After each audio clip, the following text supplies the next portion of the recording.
Hello and welcome to the Money and Banking Law Podcast with Joe Silvia, brought to you by Duane Morris, an international law firm with roughly 30 offices and 1,000 lawyers all over the world.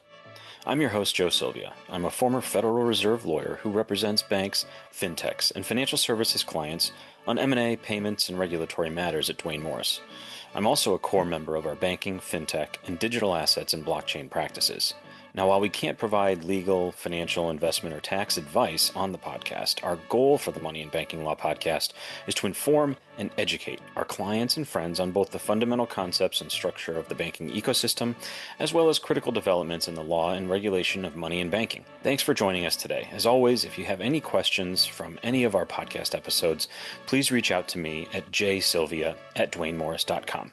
On this episode, we're talking about large financial institutions and tokenized deposits.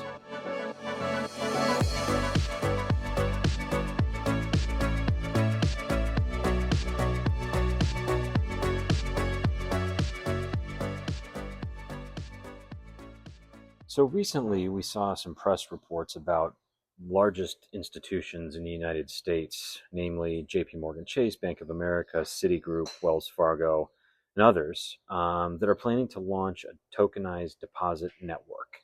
The idea here is, I guess, at least in the press, to avoid the threat of the stable coins and potentially stablecoin issuance that may or may not happen in the future once we get fully loaded Genius Act compliant regulatory structure, which we're still probably a year away from in any event.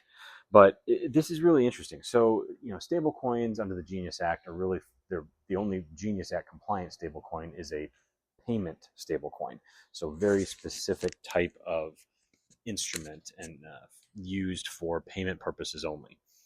There, of course, are other kinds of stable coins that are out there, but with respect to a Genius Act compliant stable coin, it's only going to be a payment stable coin. And there's a whole bunch of restrictions and operational requirements around reserves and so forth that are built into the Genius Act and built into the ongoing regulatory structure that's been proposed, not yet finalized. Anyway, what's really interesting, though, is this press report, or reports really, talk about these large institutions planning to launch a tokenized deposit network sometime in the first half of 2027. The network that I was reading about is going to be operated by the Clearinghouse, which is a real-time payment company that's co-owned by the same large financial institutions in the United States. The network will use traditional payment rails and connect it with the new evolution of digital asset infrastructure. What makes tokenized deposits interesting is from a portability payments perspective, they're essentially able to do the same thing as a stable coin can do from a payment perspective, but they don't come with some of the same restrictions and reserve requirements and restrictions around rehypothecation and so forth. So a tokenized deposit is just a digital representation of deposits. And so it's be thought of as kind of digital money, so you can transfer it almost instantaneously through the blockchain or distributed ledger architecture. It can be used in a way that moves and facilitates the movement of money at a much faster pace and on a 24-hour, 7-day-a-week basis. So what we've seen generally is that banks have been pushing against, or traditional financial institutions have been pushing against some of the newer players in the stablecoin and digital asset market, the cryptocurrency market, with the thought that stablecoins and the use of them are going to be competing with bank deposits. They're taking deposits away because they have to be supported with reserves and so forth. So there's the idea of a threat to the traditional banks. And this is also the reason why we've seen traditional banks and some of the bank trade groups push back on the Genius Act, push back on the regulatory implementation of the Genius Act, as well as the potential for a broader market structure bill, and things like being able to pay yield on stablecoin and things like that. That's for another episode. But today I just wanted to mention this really interesting development on developing a tokenized deposit network. Really a big step forward in a way to kind of allow tokenized deposits to settle instantly on a blockchain on this particular network and around the clock, 24/7. As I mentioned, tokenized deposits are kind of a different angle to deal with the perceived threat of stablecoins. But unlike stablecoins, like I said, these are just traditional bank deposits that are represented as a digital token. So is that it's supposed to be, and it really operates as that simple.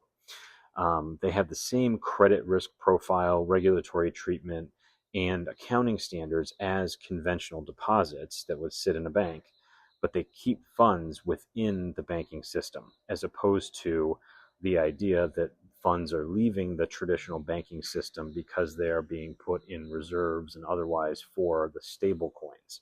So the perceived threat of stable coins is mitigated to some degree by the use of these tokenized deposits. For example, I think I've mentioned this before, but JP Morgan already has kind of an internal coin that it uses called JPM coin.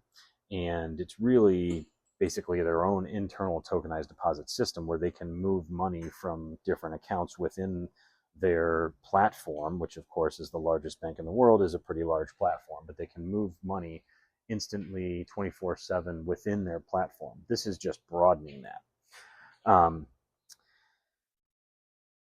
The new clearinghouse network that's discussed in the press around this is going to basically allow that same concept and construct, but with respect to multiple banks across the United States. So really fascinating development, something that we've tried to talk with our existing bank clients and potential bank clients about is, whether or not the threat of the stable coins demands some action or not from traditional financial institutions. But I think with this, I think it's clear that the future of finance is moving in ways that is going to be, to some degree, some piece of it will at least be on chain and tokenized.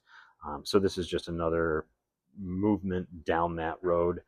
So I would again expect to see more of these kinds of stories coming out in the next 3 to 6 months. I think especially going to be the case if we get market structure legislation. I was on a call this morning with and yesterday with the Digital Chamber. We're members of the Digital Chamber as a law firm. It's a great organization. Highly recommend anything that you can read that they put out from a policy, regulatory, or otherwise perspective. They were talking about and hopeful that if we're going to get the market structure legislation, which they hope, of course, that would be in mid to late July, hopefully before the August recess. There's, I guess, a small chance that it could get passed after the August recess, but it's a pretty small window of time that might happen. Anyway, don't want to get too derailed there. But if we see the market structure legislation passed, wherein we get kind of clearer rules of the road, lines of demarcation between securities, commodities, and otherwise, then I think the pace at which you'll see development will just increase in velocity that much more, because now we're going to have some rules of the road with it. Anyway, that's all for today. If you have any questions about any of this information that I'm providing now, or any other podcasts that we've done in the past, please feel free to reach out to me at jsilvia@dwaynemorris.com. Please feel free to reach out to any one of your favorite Dwayne Morris lawyers. But for now, that's all from me. Please be sure to like and subscribe to the podcast wherever you do get your podcasts. Some are video, some are just audio. Either way, trying to provide some insight and useful information for the broader money and banking markets. And to the extent that you have anything that you'd like to add or question, like I said, reach out to me anytime. Otherwise, have a great day, have a great weekend, and I will talk to you soon. Thanks.